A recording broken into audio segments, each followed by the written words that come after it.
you know, and you can just like drag your buddy through it. You're like, nah, don't worry. I know where we're going. No, don't even sweat it.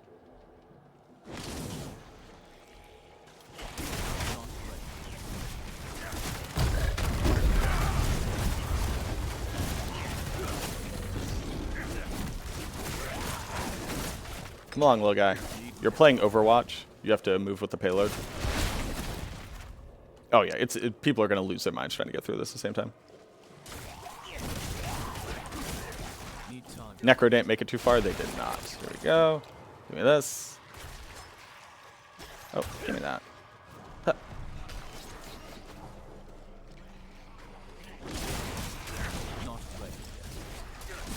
Come along, little fella. Ooh, I didn't see this boss the first time.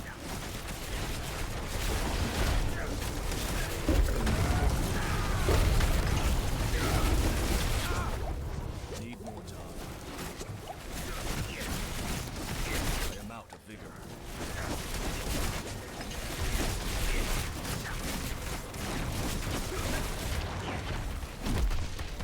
Need more time. Big man. Alright. This is great. This has all been great. Let me in. Oh, leave me alone. Here we go. Here we go, here we go, here we go. Okay. Cool. Welcome to the cool boss. Welcome to that man right there. Maleficium.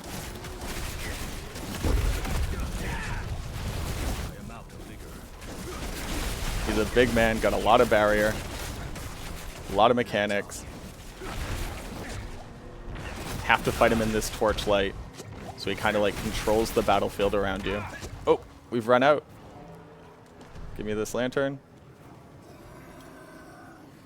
All right, come along. Come along, big boy. Oh, you gotta fight him here first.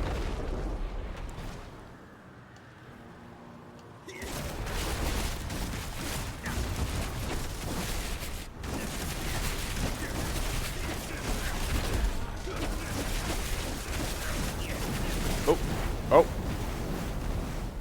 Need more time. Dodge some Mechanicos. Wait for him to stop doing that.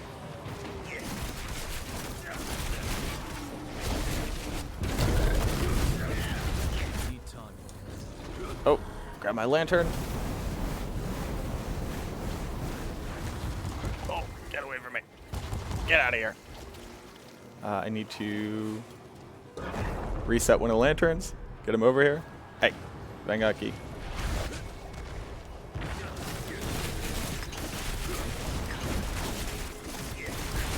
Use my dodge procs. A little bit of vulnerable. Oh. The corruption's fading. Very good. I love that fight. Now this is a stronghold, and it is the coolest stronghold, and you're about to see why. Oddly enough, I do have a main class. It is the Necromancer, Need time. and this is just a Necromancer lore dump.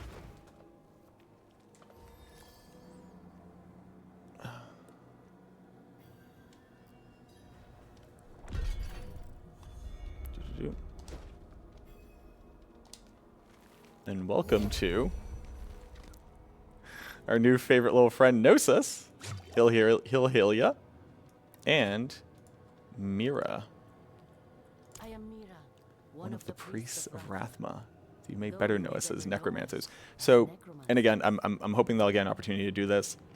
When you come here as a necromancer, the class will have different voice lines because obviously they wouldn't have to explain this to you. The entrance to the once great necropolis, formerly the only true home. So I'm assuming we'll eventually be able to go in here as content. Though necromancers are known to be wanderers, Rathma built this haven for us. This is very, very, very good. Did I buy the book yet? I haven't yet. And reside, without the usual judgment of those. It's a necro hangout, you know, just come hang out with all your buddies. And then, like, you know, you know, Captain she Dairy, talks about a bunch of I stuff. have Friedrich and Cassian to keep me company. This is either Friedrich or Seeing as Cassian. Titus here has You already can go heal to Gnosis. I love Gnosis very much. And then you can go shop from little skeleton boys. Cassian and Friedrich are little buddies. I like that hers get to, look at this dude. Oh man, this is so good. I love this little guy. But yeah, so this like becomes like a whole new hub. So that's the Jaguar. A lot of mobility, a lot of like stacking different buffs, a lot of managing which combo you've used at one time. Then let's look at the Eagle. I have not played the Eagle yet. I have not played what they set up for the Eagle. Also, look at these skins, dude. Look at this dude. Look at this like Herculean beetle kind of aesthetic. Oh, it's so good. And these are all, I assume, base skins? I don't really know. But like the attention of detail. I love the dermal implants here, the dermal piercings.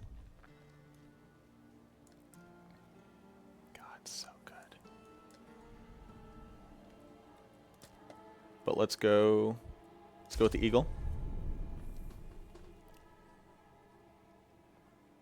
Feel like the class quest and done approach was somewhat disappointing. The one class quest and done approach. What, just in the game in general? Okay.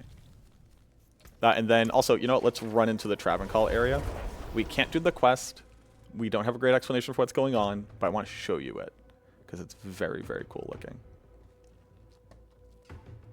But also, this is the Kuros Bazaar. This is the Kuros Bazaar. We're in here. So if you're a D2 diehard, you'll notice that kind of the geography is a little bit different than what you would expect. Keep in mind that like Diablo 2's, because this was a question I had immediately. I was like, okay, if this is Kuros Docks, then this is the spider jungle, or this is a spider forest. This should be the marsh. This should be the flare jungle. Then we should get down into Lower Kuros. We should get into Kuros Bazaar, the Causeway, Upper Kuros, and then we should get into the Travancore. So why are the docks here, and why is Kuros here? And basically what they said is the amount of time and effort that went into determining what the geography of this region would be like, where the people would move, and what it kind of needs to look like so that the area is cohesive and makes sense for the gameplay is ultimately very important. And on top of that, it was like, it actually wouldn't make sense, like, because if you think about it, basically it should like be down here and it should go up this way. You know, if you think about Diablo 2 as like the truth of the universe, when in reality it's a lot more about the limitations of video games at that time. It would not make sense if a major trading outpost was all the way down here if the city of Kuros is within the jungle. The docks would have to have a more straight line to Kuros, and they would have to be within a region where like people would naturally travel there to trade. There's another dock down here. I forget what it's called. It's like the Icar or something. But they like brought in people to discuss, hey, how would civilizations in these types of regions set up their trade and set up their infrastructure to be able to interface with other civilizations and other cultures? I was not expecting that level of an answer. I was basically just expecting them to say like, it kind of made more sense aesthetically like this. And they're like, no, we sat down with people and we figured out what it would look like and what would make sense in the world with the geography that we had. And I'm like, hey, expansion team, are y'all the coolest people on the planet? And I just think that they are. Brent, who's the lead for the expansion, no joke, I sat down with him I grilled him for hours over the past couple days. Like any opportunity I got, I was like, how do you explain this? How do you explain this? What about this lore? How does this play into it? You know, like, why are we even able to see the council members in the Infernal Hordes when they were possessed by demons, but they were ultimately still human form? And why is it that they were able to revive through hell? Like, why are they back? And they unironically sat down and thought about all these things, and he had answers. and I was incredibly impressed by all of it.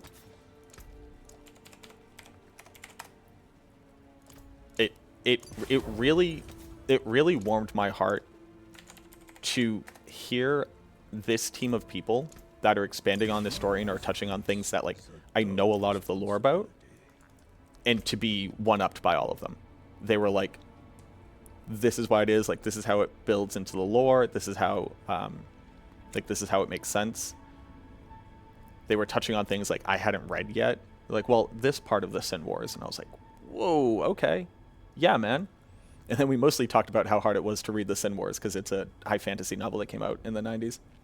Gain resolve for each 23 vigor that you gain over 100. Okay. Quill Volley's feathers explode upon reaching their apex for base damage, then return to where they were cast. And while active, counterattack. Okay. Reflects incoming Razor Wings back out again. What? Hold on. So the Jaguar counterattack makes it so that when you cast out your Razor Wings, that kind of like Zelda boomerang to you, continue bouncing. Other small missiles are also deflected back at enemies and deal counterattacks base damage. Oh, I had not seen this. That is crazy. So they set it up with Eagle for the Storm Feathers, and then more attack speed. Okay. And let's just move some of these points. That's fine. This is fine. Put them into there. Excuse me. Sorry. So they're doing Razor Wings as like their primary damage skill. And they have a core skill, Quill Volleys. Okay. So we do Thunder Spike. This is our basic. Quickly jab forward with a piercing strike. Third attack pierces further, dealing damage and reducing your evade cooldown. Generates 5 additional vigor if you've moved. So move and attack, starter stepping with it. When you evade, you attack with Thunder Spike along the way. Make enemies vulnerable. Sick. This is our primary spender. 5 feathers, pierce enemies. Makes enemies vulnerable if they're hit with at least 3. So the shotguns. Hurls out 3 additional feathers and deals 30 per... Oh, it just shoots out more. Okay, sure. There, we have counterattack. We'll put counterattack here. So they're not using Sora on this build because they want to show you it moving within counterattack. Okay. Use this. Use this. All right, let's go out and we'll go do the other stronghold. This was Chucky. Oh, this one's cool. The bosses here are like, you're gonna see it. It's very Borderlands. It's Borderlands. It's kind of like Enter the Gungeon, and it'll make sense if you play those games. When you see it, it'll make sense. I'll show you.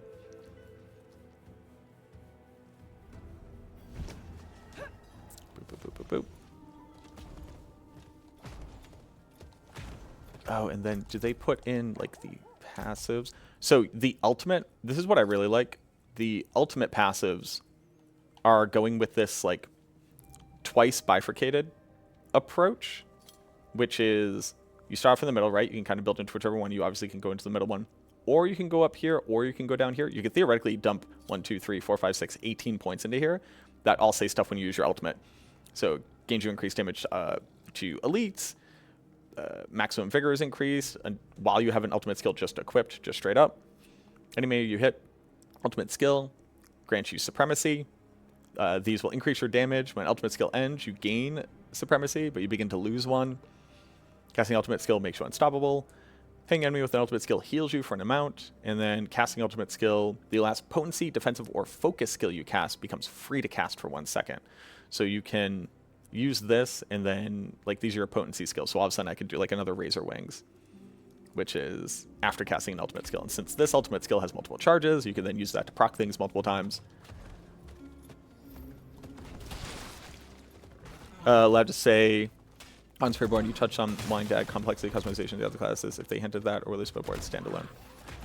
I have not gained any insight into the changes coming to the other classes. This is very much a Spiritborn, very much seeing the Hantu release. That is the only things I would be able to talk about, even if I had seen other stuff.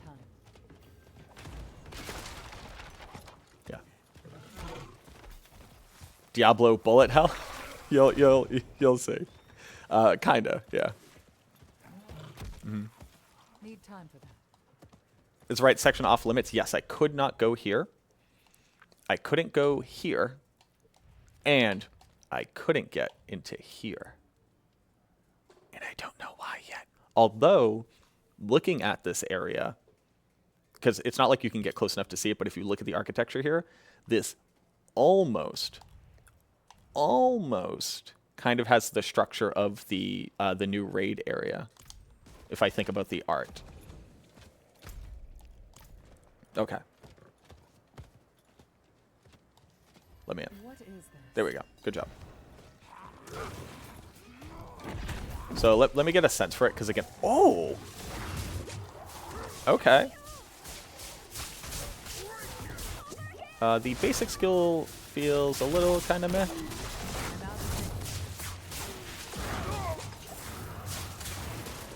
Bird. I love the big bird.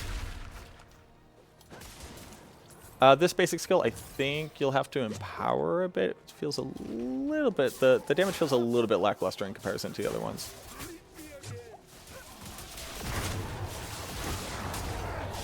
Need more time.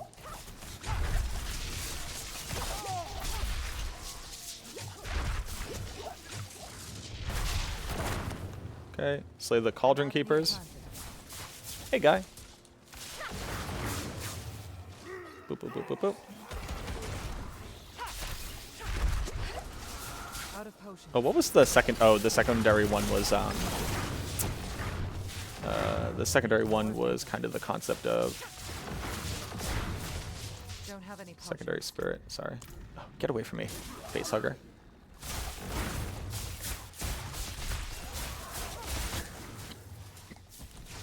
Brewing some kind of I kind of want to change.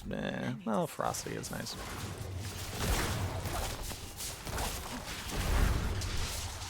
Need more not ready. Let me go. God, the face huggers are kind of insane. Get out of here, face hugger. Not ready.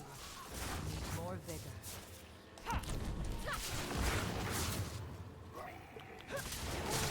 Not my favorite basic setup here.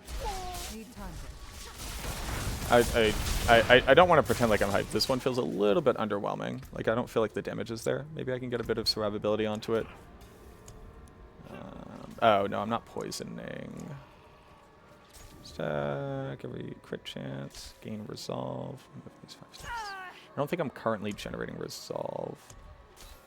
Guess we can keep... Well, let's do Eagle. Yeah. Out of potions.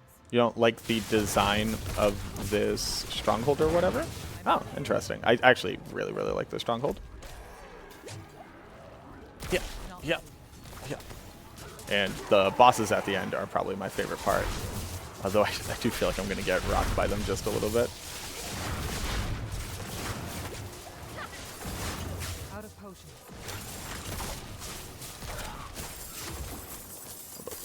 Up. Oh, you know it would probably help resource cost reduction. Oh, that was what it was. I hadn't found tempering manuals yet. That's why I couldn't temper. If I could get resource cost reduction, it would probably make this one feel a lot better. Because the spender feels very good. This like shotgun. Don't have enough vigor. Except the basic skill doesn't necessarily feel good. Or I could also just change my basic skill though. Like I don't have to use this basic skill. Hold on. Hold on. I just came to a whole come to Jesus. Hold on. That's kind of the whole point of this class.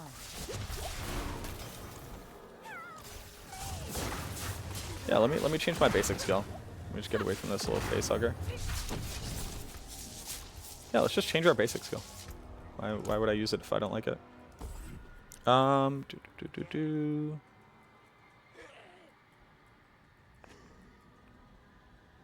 Jab, poison, wither, spreads, poison. Any enemies? So gain a little bit of tank here. Then, because we'll actually be poisoning, doing poisoning damage, I can now activate this one for life gain. Now I just regained some, I just gained some tankiness. And I think this is like, in general, just kind of like a basic, better basic for what I'm currently doing.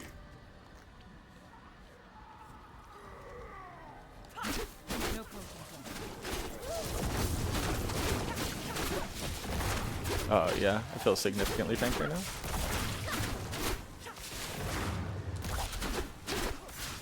Low on vigor. Need more time. I got a little bit. I got a little bit of the old poisoning. Need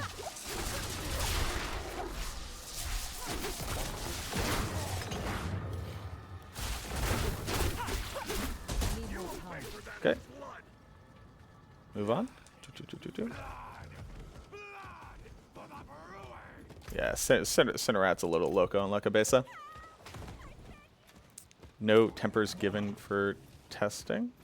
Again, this is not a test server. This is a showcase of the build. Do not think about this as some kind of PTR. That is not like the accurate mindset to kind of move into the thing with. This is a level 30 character in a brand new region that's locked for certain quests to get an idea of how the class works. Not ready. To showcase like gameplay of the class and to see its like overall aesthetic and design. Raven, thank you very much for the 6 months, man. Appreciate that.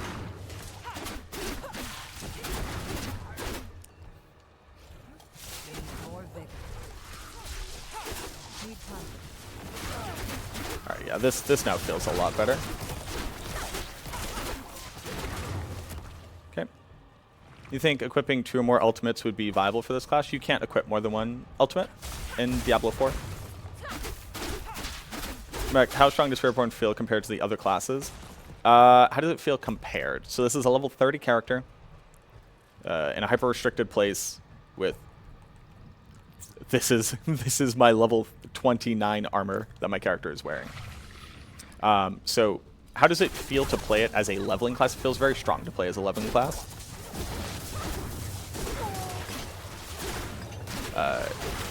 It feels like it has a lot of power built into the base skills itself. And then what the aspects allow you to do is customize them, I think right now in more interesting ways than I personally can do on the Necromancer. But I also don't know what the Necromancer looks like in the expansion. So I think the class is going to feel very strong. I think a lot of people are going to feel very strong on the class. And it's going to have a better early game experience because they've quite literally gotten better at knowing what the game feels like themselves since it first came out. So somebody was kind of likening it to, you know, when they released the Death Knight in WoW.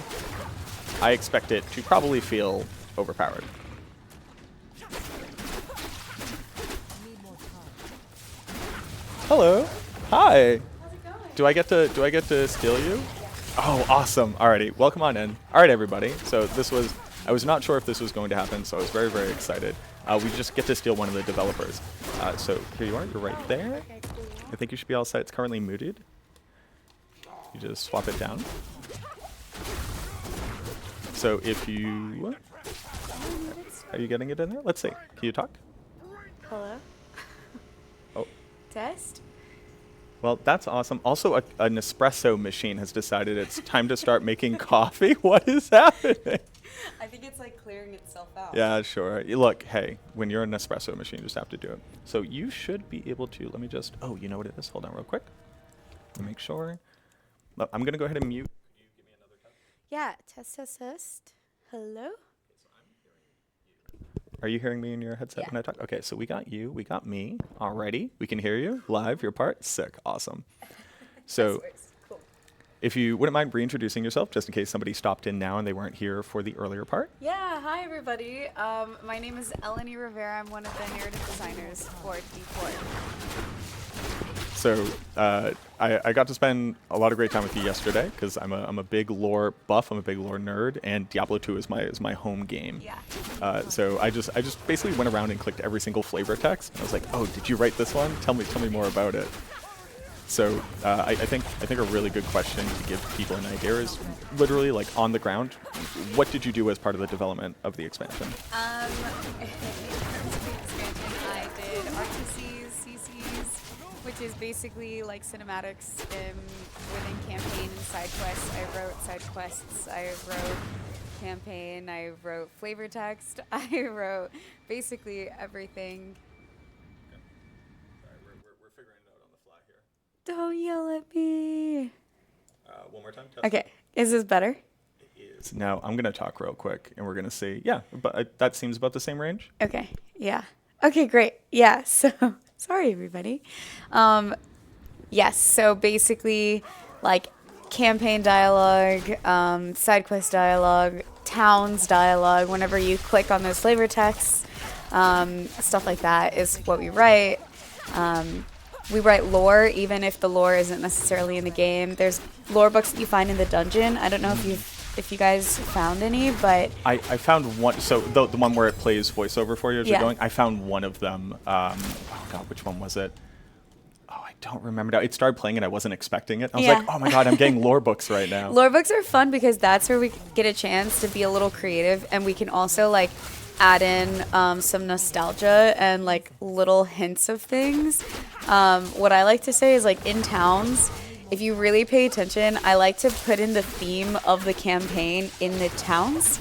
So you'll literally click on things that like you might not realize until after the game that you're like, oh, that was I about get what- it. yeah. Yeah. I actually, so there was one, and I touched on it yesterday because I was just up in the Karas docks. And I was just walking around. I was like, this is my home. Like, here's the Gidbin. Like, where's Ormus? Yeah. We found him somewhere else. I'm not going to show it to you right now because it's a very incomplete area. But I was just like, oh, there's the man. There's Ormus. I am desperately trying to find Alcor, of course, other than my little cat that I have. Yeah. But let me finish off this stronghold, and I'll go show one of these things. Because I was like, oh, I actually don't have any context for this. This fight right here, I love this very much. I don't remember if you were there when I was kind of talking about it. I was like, this feels like very much like a Borderlands boss to me. Yeah. Or kind of like Enter the Gungeon, if you played that game, where you have the bullet twins, where it's like they both kind of do what they do. Quick spoiler, I'm going to kill one of them, and the other one's going to get real mad at me. And all of a sudden, it kind of becomes a bit of a bullet hell. And I love this feel like the... Is this the eagle build that you're running? Yeah, so it's the Eagle build. I had to swap over to a different basic skill. The Eagle basic skill wasn't giving me enough kind of like stopping force, and then I swapped over to the Centipede for healing, now that I was using the poisoning basic skill, Yeah. to kind of get an idea of how the Eagle fit into this. Okay, so I killed him, he gets real mad at me, and then all of a sudden it is bullet hell time. The first time I encountered that, it did absolutely kill me. I was not expecting it. I was like, hold on, wait a minute. I'm taking damage. What's happening right now? But what I like about them, they're like their voice lines. Whoever voice acted these two, it's like very Psycho Raider from Borderlands, where these dudes are just in the thick of things. You know, they haven't touched grass, or at least not poisonous grass, in a while. Oh, Kind of fun hearing the voice lines for the creatures, because I usually sit in for all of the VO for the actors for cinematics and quests and campaign. So I bet these are more like just screaming in a microphone. look, somebody got paid. They showed up. They picked up the microphone and they went again from the top. And he went, yeah. You're like, okay, Again? but this time be a little bit afraid. Yeah. It's like, ah! All right, great, that's awesome. Now, can you feel like maybe you haven't called your mother in a while, you feel a little bit bad, like you probably should have done it last week, and the guys are like, I actually don't know how to. I don't know how to call on You're this like, that energy. was, the director gets really personal, and you're like, that sounds like a really personal. Yeah, hey man, Personal do you need to talk? direction. And then boom, the Helltide starts on us, of course. All right, let me go over to this one thing, because I immediately touched it and I went, hey, I have no idea what this is. This is cool. So maybe you can kind of touch on it a little bit. What is so before this expansion, had you worked on the other pieces, like obviously with like just like the base development of the game? Yeah, I worked on a tiny bit of base, but really it was all expansion by the time that I had joined. The base game had been going like on for so long, Sure, and yeah. narrative. Basically, last year I started on expansion, so it's crazy that it's even out, because we went through so many iterations of like story and what we would do, and even the characters. So yeah, it just takes a really long time. This right here, I was fully expecting this to just be gone, right? Like the Gidbin? I was fully expecting it to be gone. But it's protecting Karas docks. It has to be, and I was so excited. So we have like Samat here, who is basically touching on this concept and how the people have moved through the jungles after Mephisto's like corruption has left the area. Obviously, like now they can go back to the bazaar and like reset up trade and be an empire again. Maybe not super strong, but I love that this place is different. But it was this little thing over here, this little scroll, and I'm not gonna lie, I thought it was gonna be a kickback to Mashif when I first saw it. Rest in peace. Dude, he was a good man. So it is the reverence of Lord, and I do not know this title. Uakex. Although Lord Uakex was an orphan, he held great respect for his ancestors. Before embarking on his quest, he honored them thrice. He returned with the riches of the earth. Should we already know what this means? Like, am I just like not good enough at lore? No. Okay. There's like a little bit of new lore that we wanted to put into the game just to start building out maybe things that could have happened since we've been back since D2. So basically what we wanted to do is just add little flavors of new world that maybe we don't know about yet. I know the designer that wrote this, I'm just thinking back on like what he was thinking, and he's got some really fun like background on what Karas Docs meant to him. So I'm curious to talk to him, and then maybe I can like shoot you a message. Yeah, and let maybe you know. I would, and honestly, anything, like everything about this region, it's like finally all those hours I spent on Diablo Wiki learning about what does Khagan even mean, like who was Sankheker, like why is Kaleem turned into a bunch of body parts in a cool mace.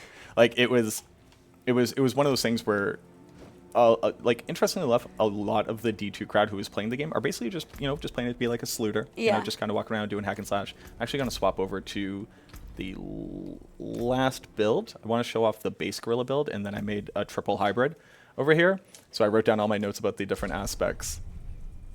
When you say that you're excited because of D2 stuff, I think we took a lot of care in terms of trying to merge the two things, like nostalgia, things that people know, while also reintroducing what Nahantu is now. Yeah. So, like, it's new, but also there's a lot of old in it.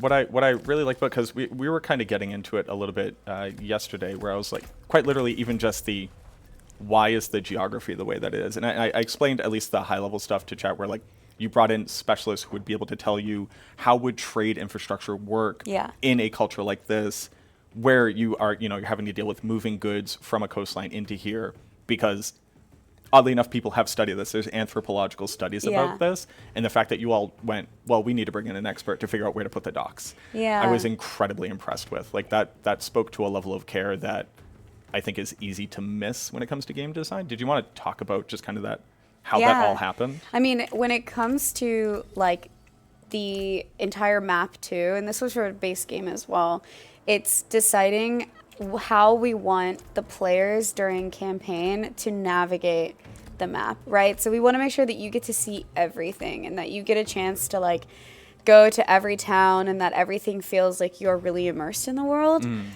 So very early on with quest designers and narrative, we talk about story, and then we have literally a map that shows where the campaign and the side quests go, and moments that campaign and side quests like merge. So it's like, okay, you might be going into this part of the map, and then suddenly there's going to be a side quest that has to be triggered because you happen to pick something up in the campaign, and it's trying to make sure that it makes sense. Like if you have to go all the way down, I don't know, if you're like in Scotland and you're going all the way down to Geakul, and then you have to go all the way back, and then you're going all the way down. Sometimes it can be really tiring, especially if you haven't had you didn't get your mount yet. Yep. I think one of the things we wanted to do is make sure that it's something cohesive, and you don't feel like you're wasting time, but you're enjoying your time when you're doing your travels, and you can at some point teleport. That doesn't really matter anymore. But right here, I think this is my favorite new monster type. This like Abomination Eldritch Knight that also you literally break the shield off of. I really enjoyed the design on that. These monsters are really gross and fun. They're incredibly disgusting. No, but they are. Like it fits when we're talking about a tropical rainforest, which is effectively what's being emulated here. the evolution of biology is very, very different in a region like this. And I don't know. I feel like you all like knocked basically everything out of the park. It's like you thought about what the flora would look like and how does that inform when you were talking about like the Spiritborn, like how does that inform what they would know as dangerous in the world Yeah. and good for them and helpful and powerful and strong. You know, we're seeing some returns here. We're seeing the skittering abominations. They're like little zergling kind of bug dudes. They make sense in this Yeah. region. The Water Watchers. The first time I found one of these, I was just squealing So like dope. a fanboy. And I was like, oh man, yeah, these little annoying dudes, they're back and I love them. Look at them. It's really fun because some of these creatures are something that, you know, is a reaction to Mephisto, right? And being back here. I think that's something that we get a chance to really enjoy is what is the result of Neyrelle bringing the Soulstone with Yeah. Mephisto trapped back here? What kind of creature does that bring up, right? What is the reaction from the land? It's kind of like when you step on poison ivy or whatever, what is that reaction on your skin? That's the same thing with the creatures. It's the same idea. Yeah, this is all like incredibly good. Well, so I mostly want to give people like just a little bit more insight into you to like humanize you a bit, right? Because like they don't get that opportunity. I'm not a human. Yeah. Okay. you So talking about? or to like fake creatureize you, whichever way we need to get about doing it. Like what is the thing that you're most excited for people to eventually see? And I guess I'm also a little bit asking for spoilers, but obviously, like, hey, just like kind of spoil everything real quick. But no, like, which region, which area? Like, I brought them through the Necropolis because obviously that's the dopest thing as far as I'm concerned. Yeah. You just made a whole Necromancer hideout there. I mean, I loved Necropolis. I did, like I told you, I did the entire like lines for that, all of the flavor text and everything I did for Necropolis, adding in like what happened here, Yeah. which is really fun. I had to condense it so small, and I was like, there's so much that has happened, but we'll just keep it to like a little chunk of paragraph. Yeah. Another thing that I'm excited about is honestly like side quests. I'm really excited for people to explore not just the campaign, but there's a lot of really amazing side quests that I think people are gonna like. And then in terms of like towns and regions, Kuras I think is really fun. I don't know how much you saw the flavor text, but there's like now this sort of gripe between Upper Kuras and Lower Kuras. Oh, okay. I missed that entirely. Yeah, if you wanted to touch on that. there are some people who think that Lower Kuras never really got the like uplift that Upper Kuras got. And just seeing how the people in Nahantu are wary of strangers. So this has been closed off for a long time. And now we get a chance to sort of like enter this new part of Sanctuary. And it's really interesting to see how the locals react to non-locals. So when you're a necromancer or a druid coming into Nahantu, there's going to be a different reaction than when you have a Spiritborn class coming into Nahantu. You're going to be greeted in a different way. Hey, boss. Is this down into the Durance area? And I just can't go there yet? Is this the I don't know. region? You just can't go in there. Just can't go in there? Okay. All right. So that's like a really... for people who don't necessarily care about biology and also anthropology, I do think that so much of how this works like informs so much more. So the Kuras is completely lost to zealots, hierophants, and just completely corrupted individuals. Like the Zachrim faith completely corrupted. They ravaged everything. There's demons everywhere. Mephisto possessing St. Keker is killed, retrapped. Obviously, a bunch of things in Diablo 3 happen. But killed, we destroy his Soulstone. That means that Mephisto is no longer here. Like, if people weren't aware, in Diablo 2, when you successfully destroyed the Compelling Orb, when you have to get into the Travencall, the zealots that used to chase you down with their big glaives actually run away from you now. Like, they no longer engage you in combat. It's like a little like note that people don't pick up on. But it's because you had a bunch of like mind-washed zealots who are like, oh no, what have I been doing? So the people in this region get to start moving back into their capital city. They get to start rebuilding their infrastructure. And just this idea that like there is an upper and a lower Kuras, and like where would everybody go? Well, probably the nicest part. So Yeah. it's probably Upper Kuras, and it's like, oh, does that inherently add in some form of like class elitism? Yeah. Stuff like that? Yeah, one of the bazaar, like the market owners, he's like, I wrote a line that he was just like really upset because he can't afford to sell in Upper Kuras. He has to sell in Lower Kuras, and he doesn't make as much money, Interesting. which is really fun.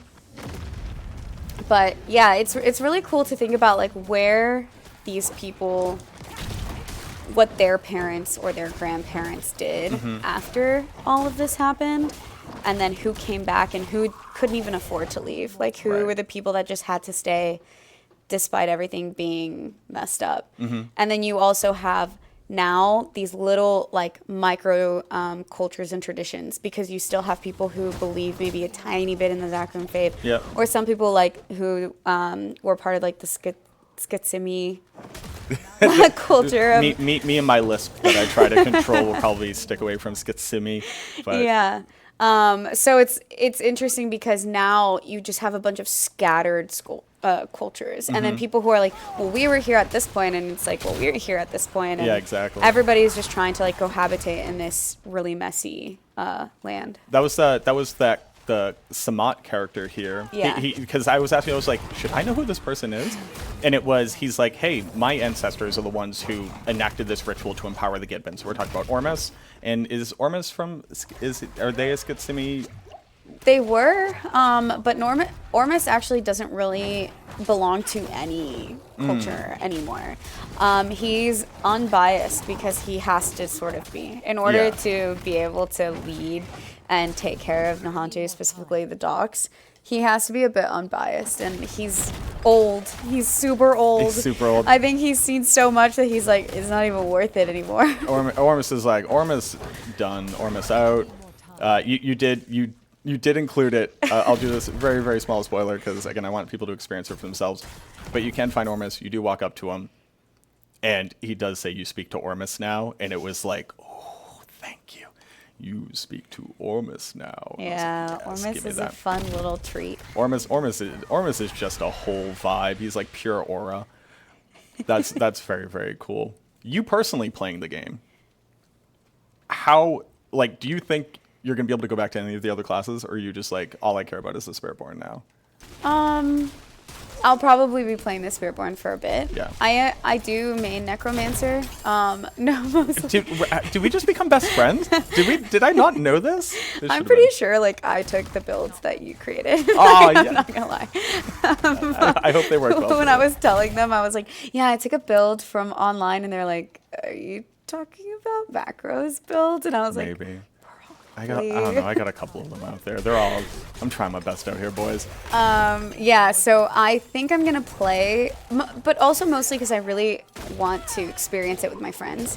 If my friends are like, oh, we're all playing Spiritborn, I might hang back and still play Necromancer and let them enjoy the class. Yeah, you get to kind of like re-experience the first time of it, right? Yeah, I'm actually, so I like to save campaign and side quests until all my friends log on, and then I will like if some of them are like, I have to log off, I'm not gonna be able to finish this part of the campaign, I will wait until they come back, and I will just replay it with them over and over and over again, because I want to see every single reaction to all the cinematics, all of the dialogue, and I'm like, click that person. Oh, isn't that so good? I wrote that.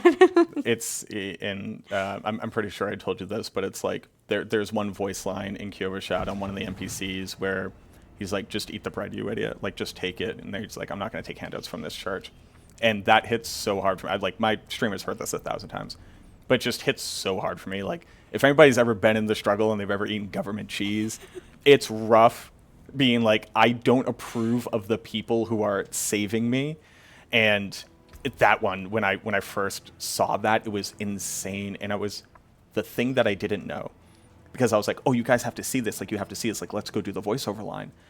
And I had beaten the campaign and everything, and I went back to them. And I clicked the button, and they said something different. Yeah. And I went, did they hotfix this? And I went, oh, no, the world is different because the campaign has been Campaign's glitched. over. And Inarius is dead, so now the Church of Light is, like, scrambling to even have a relevance.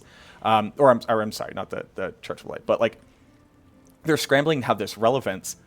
And what's happening now is the fallout from that, and now the dude who's like, I'd never eat their food, gets to be like, look, this is what I was talking about. And Yeah. I'm like, oh my god, hold on.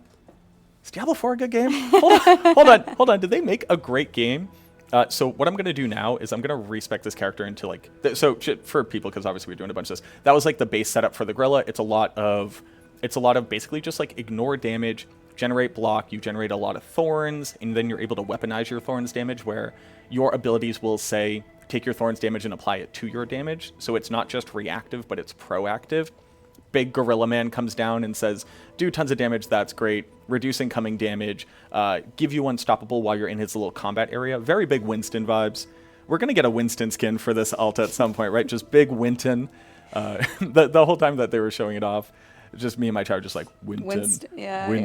Winton. Very good. And then Crushing Hands, which I really like. They were explaining it has two separate missiles that were areas of effect that it creates, and where it overlaps, the Venn diagram is then stronger. So you can use it for a bit of like light area clear, or use it to target in on something, which is like typically one of the issues that builds have run into. How do I do AoE and how I do single target? And then the payback thing, which is like Vi from League of Legends, the big gauntlets bruiser girl, and like you do this huge spirit gauntlet attack, and I was just like, oh yeah, that's big my vibe. So what I would love for you to do is wax poetically about anything that you'd like to, because I have to put all the aspects onto this build. Sure. I mean, I'm curious if there's any questions specifically. Oh yeah, does chat have questions? And we can, other than tell me everything you can't tell me. But like, yeah, if chat wants to have questions as well. But I mean, like, I don't know. Ooh. Goodbye, controller. Renowned for new zone. Oh, yeah, like there's like mechanical stuff. Here was something. Are there new Altars of Lilith? Would it make sense that Altars of Lilith would even be in this region? That was something I had a question on. When we think about like the region, think about what the original regions are. We want to make sure that this new region gives you as much as other regions give you. Okay, sure. So without spoiling anything, basically you can expect whatever you normally get in a region in the expansion and in Nahantu. If anything, you get more, because we really wanted to like jam it in. Since you've had a lot of time with other regions with seasons, there's been a lot of fun stuff that you could play within them. So we wanted to make sure that this was a region that people want to go to. And it's not just for campaign, it's for everything else. I think that's really good to have that continuity. Like, it would be weird if those systems were just like, no more renown. They don't care if you do their quests. They don't care if you get their waypoints. I also like, I don't know, this is a bit of an unpopular opinion. I like when you start off a season having a checklist you have to go through. Like in Diablo 2, the checklist was you had to beat the game on each difficulty. And while that's like pretty trivialized at this point, oddly enough, if you're like kind of new to the game and you show up to Hell for the first time and you walk up to the Ancients and you're like, bring it on, barbarians, and then they're all double immune to like half of your damage and you have no idea what you're doing and they just crush you and you go, oh, I have to like learn how to play this video game. I think it, to me personally, I think it adds to the player's ability to be taught how to play the game. Yeah.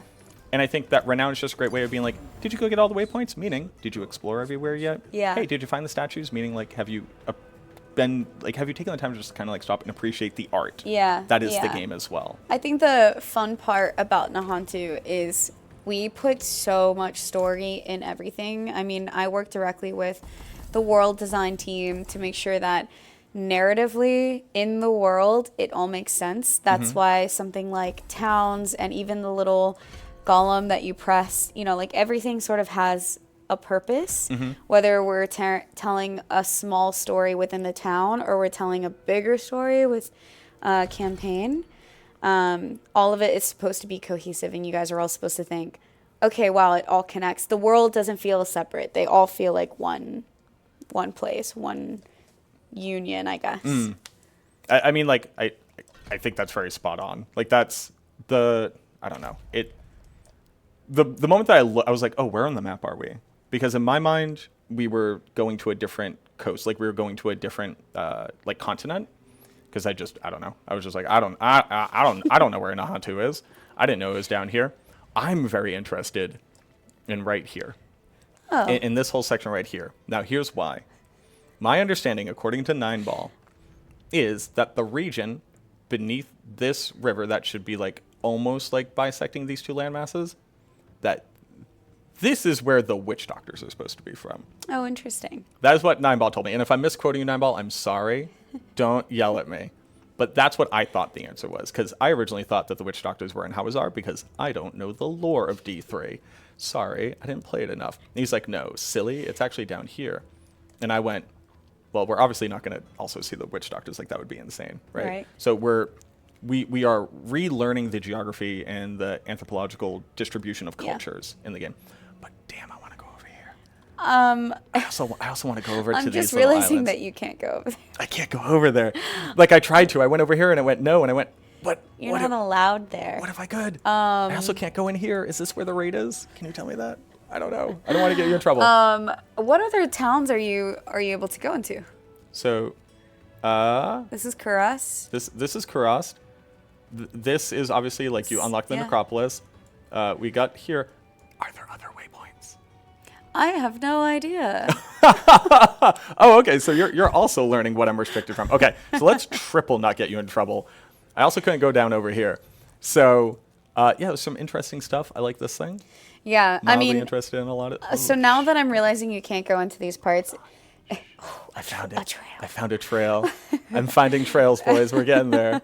Yeah, sorry. I think that that's actually really exciting because now the viewers and you get a chance when the game comes out to still feel like you're getting new stuff versus the feeling of like, I've seen this. Oh, sure. I'm a little yeah. like disappointed or whatever it is because I've already seen something. Mm-hmm. It's really fun because I think whenever we're talking about the towns, they do give away. Like I just said, we write stuff to make sure that we're giving good stuff Right, away. yeah. So they probably also were like, yeah, this could reveal too much stuff. This might be able to. Yeah. Alrighty, so I've almost constructed the mega build. I had to go find those very small roads and then try to imagine what. Can we talk about the little skeleton armorer down in the necropolis just hammering away? Yeah. Oh yeah. Like Cassian and Friedrich. I looked at, because I didn't see them at first. I just saw Gnosis, who is Yeah. obviously my best. I think he's, Alfred the butler, basically. Yeah. He looks very fancy. And then I walked over and went, oh right, there's a black. That is a little skeleton hitting. It is a little skeleton I was like, hitting. oh my god, that is so very good. Necropolis is really, really fun to me because it's separate from Hantu. Like, you get a chance to have some fun story and lore that has nothing really to do with, like, the Spiritborn. It's very much rooted in the Necromancers, Rathma, and you get a little bit of, like, dialogue that includes that because you saw it, right? Yeah. So actually, somebody made like one good point. Obviously, like the witch doctors also touch on the unformed lands. Like the spirit realm, is this synonymous with the unformed lands? Sort of. I think the unformed lands was still a bit like mysterious to them. The Okay. spirit realm is more of an explanation of like exactly what Akarat was talking about. I think the thing with the unformed lands is they didn't really know what the unformed lands was. Right. If that makes sense. Yeah. And then, because inherently, balance, the cult of Rathma and just the teachings of Trag'Oul also inherently must touch on spirits. The necromancers having a foothold here in this incredibly spiritual place, like where the veil is thin, is there going to be conflict? Like, is there conflict between when a Spiritborn sees a necromancer? They go, "You're doing good. You're doing bad. Are you imprinting too much of humanity on how we deal with spirits?" Like, is there any insight into how those two cultures interact at all? I can give you insight, definitely. Sure. So, And we'll just like go do Helltide. Sorry to interrupt you. So basically, chat, what I did was we're now playing. I'm going to call it Better Monkey. It's basically it's a triple combo between I want Gorilla and I want Jaguar passive. So the idea is Monkey good at stay alive. Monkey do big thorns damage and generate barrier. Now we're unkillable. We take the ability of whenever you use a Gorilla skill, which is now all of my skills, it will just take a percentage of my total armor and add that to all of my damage. So everything that I do just gains a bonus directly benefiting from my armor. That makes things like, like Disobedience is obviously great for this. We're going to have a metric ton of armor. gaining additional armor and thorns whenever we actually do manage to lose life. So the harder we're getting hit, the harder we'll hit. And then Juggernaut, a thing that a lot of people are like, well, what's the purpose of it if armor cap is so low? I'm like, oddly enough, there are a bunch of systems that actually care about armor, and I'm glad that we're seeing more of that in Spiritborn. And then basically, like, increasing my speed, increasing my damage. Crushing Hand, my spender, is now going to do 10 more AoE damage instances when I actually combo it out. Obviously generating some more essence, giving me some cooldown. Your skills just cool down faster while you're moving, which is cool. So like we're going to benefit from playing more aggressively, and I don't know what to call this thing yet, but it's going to be big old monkey smash. But I just wanted to give context because basically they just saw the base build. I wanted to show what happens once you even just add on the minimum, like the minimum aspects and how it kind of changes the efficiency of the build. So the idea of the interaction between the Spiritborn and the Necromancer cultures. Yeah. So it's interesting because the Spiritborn, like, they handle spirits specifically, and not every spirit goes to the spirit realm. So necromancers, they call upon the dead, which is very different when you think about it. It's not that every single dead person spirit goes to the spirit realm. They're two separate things. Right. The spirit, we can sort of think of like our essence versus the dead that we rise and control for necromancer. Isn't necessarily like you can't, if Wanderer dies, right, there's a possibility that you can't take Wanderer's corpse. Sure. If that makes sense. Okay, yeah. I'm just thinking of what else would be. They don't really dislike each other, but they don't necessarily like each other. And they're not going to hang out and have they're not at the same function. Yeah, they're not going to go to the coffee shop together and catch up. How's it going? So I think it's fun because they do kind of like coexist. And with Rathma's, with Necropolis being close to to Nahantu, there is a separation from the Veil. It's not like they're going to be able to like accidentally pull from the Veil. Yeah.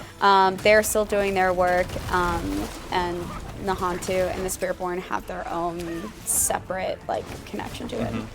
I like that a lot. I like when not everything needs to be a comparison to other media, but it helps me to contextualize. So when I was thinking about the Spiritborn originally, it felt very Avatar, like Last Airbender. He's like, the world generally knows that spirits exist.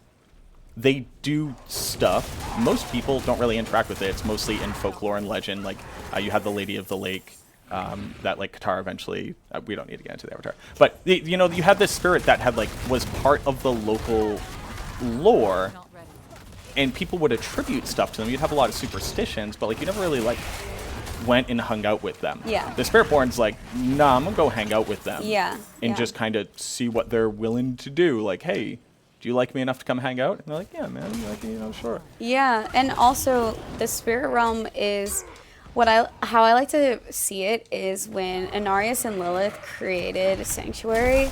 It was a bit of an accident, right? And well, it wasn't an accident to create Sanctuary, but they were like, they knew what they were doing. But in terms of humanity, that reaction to it is an accident, right? They weren't necessarily saying we're gonna go create humans. Yeah.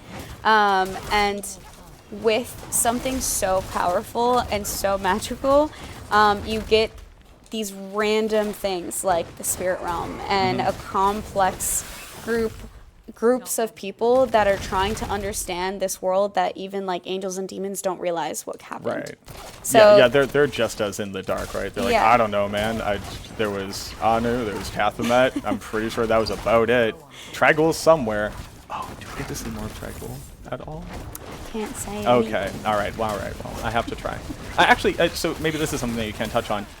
Should we expect for there to be changes in the base continent now that effectively maybe Spiritborn are more out there and more am I going to run into a Spiritborn in Karagar talking to some druids or something like that? Or are we more so coming to visit them, or are they now permeating throughout the world? I would say that they're still in Nahantu, but people from Sanctuary are very, very interested in exploring more of Nahantu. Sure. So it's more of everybody from Sanctuary wanting to come visit the new shiny toy that has these new powerful groups of people, and there's a lot of word, and they're like, what's going on over there? Right. Because like wherever you're going, because your character is well known and famous at this point. Yeah. They're like, oh, that's the one who ate the Lilith blood and was fine, and they went and killed her. So that's pretty powerful. That's pretty rad. So like where you're going, inevitably people are going to want to follow that to like see what's happening, right? Like, Yeah. opportunities for making money. Just literally people are like, I don't know what I'm doing with my life. Maybe I'll just kind of follow along with them. Yeah. I know that the team, when they were initially talking about, like, when the reveal at BlizzCon, and they're like, hey guys, we're clearly going to a South America inspired cultural place, and we don't want to do that bad. Like, we want to be incredibly careful about like not just appropriating these concepts and being like, but it's magic. Yeah. I assume there's going to be at least some storylines of not the nicest people coming down to this area. Yeah. Was it like difficult to thread that needle? Do you feel like those stories are going to pay off well? I think. Like, do you think you were successful, basically? Yeah, I mean, we did such a good job with like sensitivity and just talking to people who might have more of tradition similar to this. This is like a mixture of different cultures versus like one specific one. So we get a chance to sort of explore multiple things versus. More vigor. I just got distracted by your chat. Yeah, sorry. But No. there was a big one. I was like, that looks like a cool question. I want to ask that. It actually kind of touched on the Winton comment I said earlier, which is like, are we going to get cosmetics for skill effects? Is basically what it boils down to, because it's like maybe my little skeletons could have cool hats on them. How adorable would they be with cool little hats? I assume you also can't talk about that. But I can't. I'm also not sure. Sure. But I know Bjorn is going to take my place in a second. Oh, okay, cool. And he'll have. Oh, I didn't even know. Hey, secret fact, there's just another dev over here. They're just as cool. Like, they're all incredibly cool. And I'm excited that this one's here. I didn't know it was going to happen, though. But I just want a little monocle and a little top hat, yeah. I mean, yes, of course, everybody wants to see a skeleton with a monocle. Of course. And if you don't, If you don't, you're not. Why don't Yeah, you why are you see why are you playing Diablo 4? like, what's wrong with you? Like how dare you? Come First and on. foremost, let's shame people who don't want to put little monocles on their skeletons. Yeah, it'd be like Dapper Skellington is like what Dapper we do. skeleton is very good. Yeah, it would be fun. You know what? Hey, you've been working really hard all day. I think that you've done a lot. Do you have any like sign-off things, anything that you kind of just would want to share, get off your chest, maybe reveal that I would get an exclusive on, obviously. No, but just like whatever you have is just like a general last comment. Yeah, thank you guys so much for hanging out on this stream, and I hope that you're enjoying it, and I hope that they enjoy the game. I just want to give a shout out to all the other narrative designers that I worked with. They did an incredible job, and when you guys finally get to play campaign, the towns, and just in general the Spiritborn, all of those flavor texts, the conversations that you have with each character, if you decide to play every single character, you get a chance to like discover a new personality. Something that I like to say, I know I'm saying a lot, is that the Spiritborn is a new personality that you're not used to, right? You get these new voice lines. They have new voice lines for the entire base game along with the expansion, so you really get to re-experience the game from this different point of view, and I think that's really fun. So I hope that everybody enjoys it, and I hope you guys like all the side quests because I worked really hard on them. Well, thank you very much, Lily, for your time. I appreciate you. Yeah, thanks for having me. Yeah, thank you so much. And apparently, I get a second dev. That's awesome. No. Well, Don't let her say that. I think you're all fantastic and incredibly patient, because I was just like, hey, I don't have access to you all a lot. I have a lot of questions, and they were always super cool about it. So welcome in Bjorn Mikkelsen. Yeah, can you hear me? Yes, Awesome. we can. So if you wanted to humanize yourself a little bit, give an introduction. Sure, Just in case yeah. people didn't see the beginning stream. Absolutely, yeah. I'm Bjorn Mikkelsen. I'm class designer for Diablo 4. Been working on the Spiritborn for the last year or so. That's kind of been my jam. So all of it? Just everything? Like, if I go down this whole skill tree, are you like, and that one was mine, and this one was mine, and I hope you like that one because that one was mine. Like, how does that process kind of look? I mean, you know, if you don't like something, I obviously didn't work on it, but no, I mean, yeah, it's a yeah. Sorry. No, a you're little good. out there, You're but, good. Yeah, I mean, I worked on if essentially the way it works is usually like a primary class designer who's kind of driving the vision and all that jazz. But I mean, it's a huge team effort. We have multiple designers that work on things, as well as the VFX team and the animation team and the tech artists, the whole jam. So yeah, it's a whole team effort. But yes, for the most part, at least like when you're looking at skill tree, that sort of stuff, yeah, most of that is the stuff that I made. That is awesome. So before you were lead design here,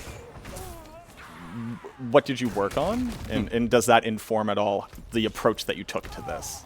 Yeah, I mean, I think a little bit. Yeah, prior to Spiritborn, Yep. yeah, like for launch, my main focus was the rogue. Okay, cool. So there are definitely some lessons learned there. I think you can see there's a few overlaps here or there, perhaps, with some of the speed, some of the hits, and like, yeah, I mean, love the sort of the momentum that we had with that class. And so we definitely wanted to make sure that that was still kind of included here, as well as, you know, just like, I mean, we're also like working alongside, you know, the live team, like in parallel as the game is happening. Right. So we're always learning sort of like what's working, what's not. There's a lot of like back and forth of, hey, we're prototyping this thing on the Spiritborn, like maybe that's the thing we want to do on live. Who knows? Right, yeah. You know, we prototyped maybe like 60 some skills or something, and obviously they're not all going to ship. So, you know, maybe you'll see those someday.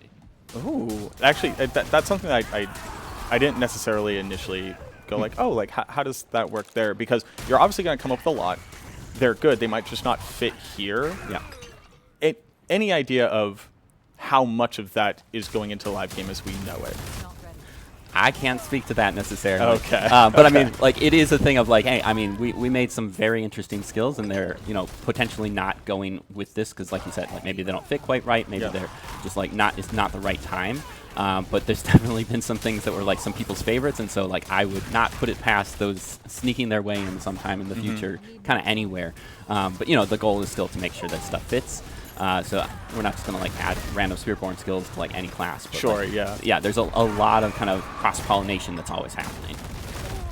So I finally yesterday I got to play. I don't know, it was like 4 or 5 hours, and I'm very particular. I like to understand stuff as much as I can. Sure. So I would go talk to Rax or Woody or Fame, and I'd be like, oh, like, what have you guys doing? They're like, oh, it's great. Like, Centipede is this, and the Eagle is that. And I was like, wait, you guys are done with your first build? I've just been on Monkey Boy. Sure. I've just playing a lot of Monkey and just trying to figure out how to make Monkey good. There you go.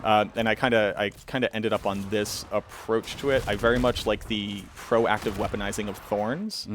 I think that answers the question that I've mostly had. So a little bit of backstory if you did not know it. The thing that was kind of my claim to fame is that I would speedrun Diablo 2 as a pacifist. Okay, sure. I would do Thorns, I would do Attacker Takes Damage, proc effects. And I had the audacity of sitting down in beating hell difficulty in a singular speedrun. It took me like 30 hours. Nice. I had to take a 6-hour nap. So I understand the issues with Thorns to an incredibly deep level where it's like, oddly enough, in RPGs, you don't want to get hit very often. Exactly. And Thorns is kind of a way of getting something out of it, but by building into it too deeply, you inevitably hamstring your build's ability to do something. Yeah. So when I got into here, it was like every other skill was kind of just like, oh, you get a smattering of Thorns damage. Oh, you get a smattering of Thorns damage. Oh, maybe a little bit of Thorns damage. And then it's just like, let's go look at the monkey. Oh, interesting. When I use my skill, I'm proactively weaponizing this Thorns damage. That also changes how it mechanically works because Thorns can't crit. Yep. But if I'm adding my Thorns damage to my base skills, which can crit, now I gain a scalar that's relevant to this system. So like, what led to the Spiritborn get to have good Thorns? I am a necroman, so it's like, how come they get to have really cool good Thorns? Yeah, I mean, yeah, this is broadly like, yeah, kind of like a thing that we really wanted to look into with the class was just kind of like, what's sort of the open possibility space? Like, what's the stuff with our existing stats and mechanics that we haven't really gotten to explore yet? Because we really wanted like lots of different gameplay, like stuff that feels different, stuff that's not all the same, that doesn't all just scale purely off of like this one damage type. And so yeah, so like Thorns was one. Like I also love Thorns. Like there's something cool about Thorns that just like the idea that you get to do sort of damage to people whenever they hit you. Like it's just kind of inherently cool. It's inherently cool. Yeah, there's something like extra sweet about it. Even just like like it's sort of subtle, but like the fact that that also then scales based on like how the enemy attacks, like an attacker that like hits multiple times, right, Yep. will hurt themselves more, and that's like you kind of almost get like this more back and forth, this understanding of how enemies work. That's really cool. Yep. And so like we wanted to keep that, right, but there are sort of like some inherent problems as you're calling out, but also just like things we haven't tried before. You know, like some problems, like we have dodge. Dodge is also a big part of the kit, and like straight up when you dodge, you don't get hit and you don't deal thorns damage. And Yep. so it was like, well, how do I let those work together? Yeah. Like Yeah, you know. sick. I'm so good at dodging. Do you return? Because I have not delved into it enough in this game, because there's only so much brain meat space for understanding every single monster's attack pattern. Sure. In a Diablo game, I found out. If I successfully block, do I apply thorns damage? You do. You do. Okay, Yes. cool. That makes Well, sense. It's on your shield. Yeah, and what I was going to say was actually like because of that sort of like inherent almost like anti-synergy between dodge and thorns, like knowing like this is a dex class, we want dodge, we want thorns. Like there's an aspect I think that I added that will do like bonus thorns now when you dodge, and so it's like not only is trying to sort of help solve that problem, but also like turn it into a bonus, right? Right. And so it's like stuff like that where we're trying to like sort of help you guys interweave the mechanics, so you can still have thorns, you can still get hit, like, but it's not like a one and done of like, hey, Yeah. you're either doing that or it doesn't work at all. Yeah. I also like this like inherent thing of I think this was an interesting point of frustration for some of the player base, and the reason why I say it's funny, it's because they like y'all made the game easier to navigate. The armor cap goes up to 9,230. I don't need any more armor. Then we look at the aspect Juggernaut, and you know it's going to be different, but Juggernaut says give you 10,000 armor, right? And it's like, that really seems to, why does this still exist, right? Like for Thorns on Necromancer, very specifically with the Golem, continuing to stack armor continues to confer a benefit. It's just every other class didn't have something. Right. But then you gave me this. Cast my Gorilla skill is going to add my armor damage to the attacks. Great. Everything gets to be a Gorilla skill. I could be a complete poison build right now and be turning all my Thorns damage into Life Leech through Centipede or something, which is just like incredibly cool. Like these two buttons, what people click between these two buttons is going to be the ultimate game of Tetris for a very long time, I feel like. For sure. But the question comes back to, does this hint at more systems where people go, well, why would I ever continue stacking that? And it's like, well, maybe this exists for you. Yeah. Or maybe overcapping your res confers some type of elemental damage because you have so much of it. Like you're really resistant to it, you'd be better at doing it. Are we seeing that door open up a bit more at all? Like, is that something that inspires you to look at systems in that way? Like, what is the value of overcapping? Right. Yeah, I mean, it's honestly a similar answer with the Thorns, where it's like, you know, things have sort of these inherent, like, oh, that stops scaling here, or like, hey, like, I can't get hit now, or something like that. And I mean, it is also inherently cool to get armor, like, to build that defense, to have that defensive, like, fantasy. You know, and like, you know, players go through an entire journey, like building their armor, getting to armor cap, right? Like it's not just all like end game, oh, like you're capped and you never think about it again. Right. But like at some point, you know, maybe you're not at cap and you need an aspect that helps you get there, that sort of thing. And so kind of as they go through this journey, it's like, are there ways that we can open it up so that like the stat just doesn't like become dead and you never think about it again? But like adding something, you know, like that armor to damage conversion sort of is a thing that like is slightly more complicated. It's a thing that I don't necessarily expect everyone, you know, to care about or want to do, but sort of gives you the opportunity to sort of like opt into like, no, I want to still keep caring about this thing. I want to like almost like convert these things that maybe earlier in my game they were giving me this defense. Like now I can convert them into damage scaling is like a really cool thing that I think we probably want to do more of, because like you do lose a little bit when you get the caps. Like it's really nice in terms of accessibility and sort of understanding like goals and things. But then like when you don't have to worry about that stat anymore, like, well, what if I've got all these cool things that give me armor? So it's like, yeah, that's definitely a thing we want to do more of. And this is mostly just like pat you all on the back. I think a great example is the boots, the Path of Trigul. They are boots that gave flat armor, and typically it's hard to continue to get your flat armor or your total armor when you're using unique items, and you typically need one total armor roll and one flat armor roll to cap in the end game. Sure. This unique pair of boots has armor on it. What does that mean? You can use a unique chest with it because you don't need to fulfill that art, and it's. I also agree that like most people are not going to care about that. When I first saw those boots, I was like, that's the smartest design choice I think I've ever seen them make proactively. with like none of us sitting there breathing over your necks, be like, "Did you consider this? I play your game a lot. Have you ever thought about?" Yeah. Sure. And the reason why I kind of wanted to highlight on that, because we're going to be seeing a lot of new unique items. We've gotten a very small taste of what some of the unique items are going to look like, based off of a recent discussion that we're able to disclose to the public. How was approaching unique items for this class in particular, where you're always going to be using a two-handed weapon, so you don't get to have 2 slots there, and I'm suspecting this class is going to be pretty strong for a while. How do you approach unique items in that vacuum where you want it to be cool, you want it to be engaging, you want to give it all the new toys? Are these unique items just going to be like best in slot in every single place? Am I going to be fully decked out in unique items, or what are you kind of hoping that balance looks like?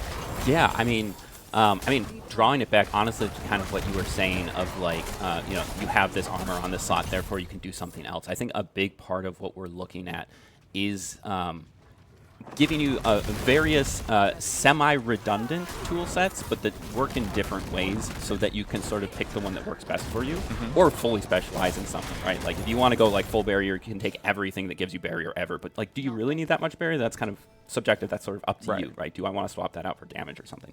And so then with our uniques, thinking about it, like I think you could probably make a build work with all of the uniques, just like the amount of customization on the class. There's probably some build you could come up with, but like really the way that we're looking at them is like they have sort of like different like they're not necessarily requirements, but they're more like kind of like goals to sort of build towards. And so like the more you go into sort of like a specific sort of like type of build, something that you're really interested in, the unique really starts to shine, right? Like you could totally use we showed like the basic quarterstaff. You could totally just use that, and like every time you use your basic, it'll be very strong. Right. And like, cool, that works. But like, is that the best weapon for you? Like, is that the thing that makes the most sense for you? Like, that's kind of up to you. And so yeah, so most of our uniques there, game changing in certain ways where it will, very much key into specific things that you might want to do, and sort of like kind of add to that tool set of things that you want to do. Like we've got like a whole suite of rings that'll like kind of change the way your resource game works, while also adding like additional like sort of like conversion stats to it. Like I want to say like one of them's like I think like the gorilla and jaguar ring or something like it, like I forget which resource it gives you, but it gives you some sort of resource game, but then it also, like, as you're earning ferocity, I think it converts it into resolve as well. So, like, you can kind of, like, do that sort of thing. And so it's, like, stuff like that where it's, like, does that make sense for your build? I mean, I don't know, kind of up to you. I know.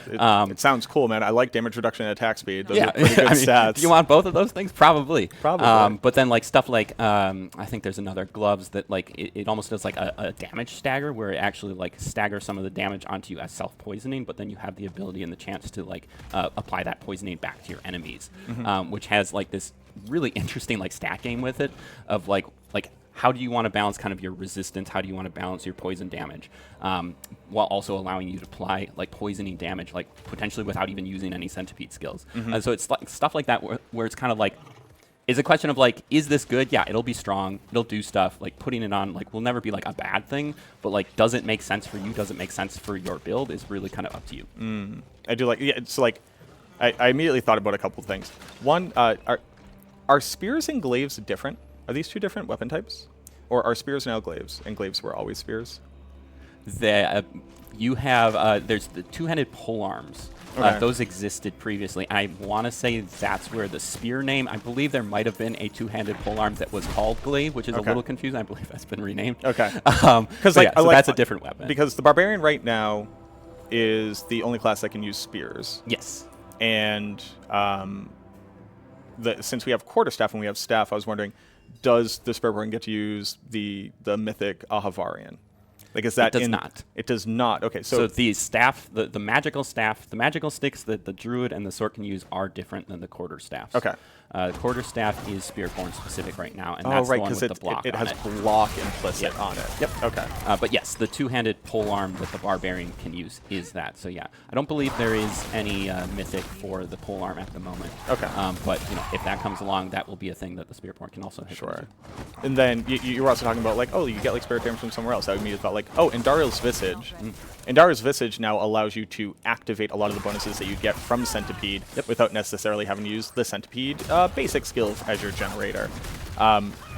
Do you suspect basically every setup on this class will always be using a generator, if not necessarily to generate your actual primary resource, but instead to like sub-activate something for you? Because like basically I put just the Centipede basic onto the Eagle build just to get the secondary spirit bonus to get the life leech for tankiness. Sure. Nothing else. I didn't do anything else. It's just this thing does poison. I'm going to gain life from it. Yeah. So is that your vision? Like, how do you envision people playing this class? Yeah, I mean, from your experience playing it. Yeah, I mean, from my experience, from my hopes, my dreams, you know, like I said, like kind of the end goal is to make those semi-redundant toolkits of like, hey, where do you want to get your poison from? Like, do you want just, I mean, you could just take Toxic Skin too, right? Like, right, and yeah. anything will hit you and now it's poison. Like, you've got some poison. Is that all you need? Maybe. You know, do you want to more proactively poison things? Maybe you want like the basic skill or something else. Those are the sort of the ideas that we're going for. You know, obviously, like usually as you sort of generally start a game, the way kind of we ease you into it is you take the basic and you take the core and that sort of thing. But Spiritborn also has just like a lot of different, for lack of a better word, sort of like cadences for the way its attacks work. Like we have a lot of charge skills. Yep. We have a lot of different resource types and like things like that. Whereas like I could definitely see like builds that like don't need to use a basic skill, and it's more about like how you're timing your cooldowns, how you're timing like your CDR, that sort of thing. I'm excited to see that. I mean, we have the really cool basic quarterstaff, and like I think you were calling out the combined hits or combined strikes unique. Like I don't know, maybe you want to take multiple basics, go wild with it. Yeah. I'm not necessarily saying those are like the best builds, but like if that's the build you want to make, like try it, let us know how it's working, and like we'll see what we can do. So this is one of the new like subplots inside of dungeons. I assume this is going to make its way into every ooh. Is that mine? I think that's mine. I just don't want you to drink backwash. Sorry, I had to rescue somebody from drinking water that wasn't theirs. So this will like sub thing inside of a dungeon. Now people who there was kind of like this little frustration where it's like, oh, I don't really have a reason to explore the dungeon because people were complaining that you had to do too much stuff in the dungeon, and it was like it has to be everything is just a hallway now. And then people go, but I like exploring, and they're like, well, too bad, it's just a hallway now. So now we have these little offshoots. It's like I found a stone carving. As I was heading to the end of this dungeon, I found the secret room. I get my resplendent chest. Is that just part of the game now? Is that just, should I expect this in every dungeon? Am I going to see this up in Skosglen? Am I going to see this? Can you answer that? I can't answer that. That's a broader question for the design team. And I'm trying. All right. I mean, I'm glad you like it, and that's definitely feedback they'll hear. And Okay, I mean, cool. you know, ultimately the way the game goes, it's live. Like, hey, if you like something, you let that be heard, and you'll probably get more of it. Okay, cool. So, all right, we'll just like continue to try to bug you all on forums and stuff There you like that. go. Awesome, cool. So what are I've run out of brain juice because I've just been thinking about this probably too much over the past couple of days, as you all have been thinking about it now too much over like the past year or so. Yep. At the end of this is like a weird question. How successful do you think you were at delivering on kind of the promise of this new class, and how much is kind of like already slated moving past this? You're like, are you already like, and here's the next stuff we're adding to this class? Or is it more, now let's retrospect on the other classes? Or is it, we're just on to the next class? Like, where are you with this class? I mean, yeah, where I am with this class is like finally just getting it into your hands, honestly. Like, I mean, you're probably, of the public who's gotten to play at this time, I think you probably have the most hours, you know, and so it's like getting like all of those perspectives is super important. And that really like helps us understand, you know, what's working, what's not working, where we want to go with it. I mean, I think we've been fairly successful for hitting the goals that we wanted to. You know, balance and things aside, like it will be live and those things will happen. Yeah, and that'll happen. Yeah, like I think the number of options and things we've had like it has been really compelling to everyone who's gotten their hands on it. You know, that's really like what we want to hear. Like the thing I'm listening for is like, hey, is there something that like you heard the promise of like this combination, it just doesn't quite work for you? Like that's the kind of stuff that like I want to make sure that we fix, make sure that stuff works. And so yeah, so I mean, moving on, like I said, I mean, it goes to live. It really becomes kind of your class, and like where it goes from there is partially at least up to you guys. Right. And so like we'll definitely stay plugged in, that sort of thing. I don't have like a massive roadmap for Spiritborn planned ahead or something like that. Like I definitely have ideas in my head of like things that like, hey, I only got to make this many of legendaries. I only had time for that. These are some more ideas that we have. Like we have lots of ideas, lots of stuff, but like a lot of it is informed by kind of like what's actually resonating with the player base, what's actually working. Like a lot of the stuff we do is very theoretical, and then like sort of based on our own play testing, but like it's always different once you finally get it into the hands of like millions of people who are playing it day in and day out, right? That is a very different experience. Ooh. And I don't know how much you can touch on this, maybe in like very broad sense. You've introduced new stuff, endurance, ferocity. Yep. There's a couple other things here, a lot of skills that both have a passive and an activated functionality. If I'm being honest with you, the class seems to just have the best of every single cool thing. Like it just seems like it has every single cool thing in it, which is good. It's it should be exciting. People should want to play it. We've been playing this same thing now for a year and a half. I was a big WoW player. When the Death Knight came out, it was like, well, the Death Knight is everything. It's the best tank. It does the best DPS, and it got brought back into line and eventually had more of an identity as opposed to just it was everything we ever wanted to do. This class is going to have block without having to use a shield. Are there any systems that you're like, well, the Spiritborn needs to work like this, and because of that, we need to functionally change how these systems have already been working in the game? I mean, absolutely. I mean, block is a incredibly good example. Like this is something that has always sort of like hindered us a little bit, with block, is that it's sort of this overly complicated stat to explain. Yeah. Like you need the block chance, you need the block reduction. Like how's all this working? And that, honestly, like it makes it really frustrating to be like, hey, I just want to like hook into this block mechanic and be like, well, do people know what it is? Does it work? Like nobody even has it inherently. It's like one thing with crit chance where like if you at least have some inherent crit chance, it can happen. Is it going to happen on a 5% chance? Maybe not. But yeah, something like block is like we have actually added. Very intentionally, we've added a baseline amount of block damage reduction so that if you ever get any block chance at all, it does have some inherent value. We don't always have to pair the damage reduction with the chance and just make this massive annoying tooltip, like balance nightmare. And so like that is a really good example of something with Spiritborn where like if anything, like something we want to sort of differentiate with Spiritborn is like their blocking is much more like higher chance, slightly lower reduction, because it's much more of like, if I block something with a stick or my hand, like I'm still taking more damage compared to like a Necro who's got like this big piece of metal that's kind of like in the way. I didn't even think about the fact that the damage reduction stat is actually inherent to the shield and is not inherent to the block system. Exactly. Right, because they've always been coupled. Oh. Yeah. Wait, so what does blocking do here if I have nothing tied to it? I didn't even think about that. Yeah, and so, I mean, if you go into your stats, you should have inherently, I want to say like 20%, 15, 20% inherent block damage reduction now. In defensive.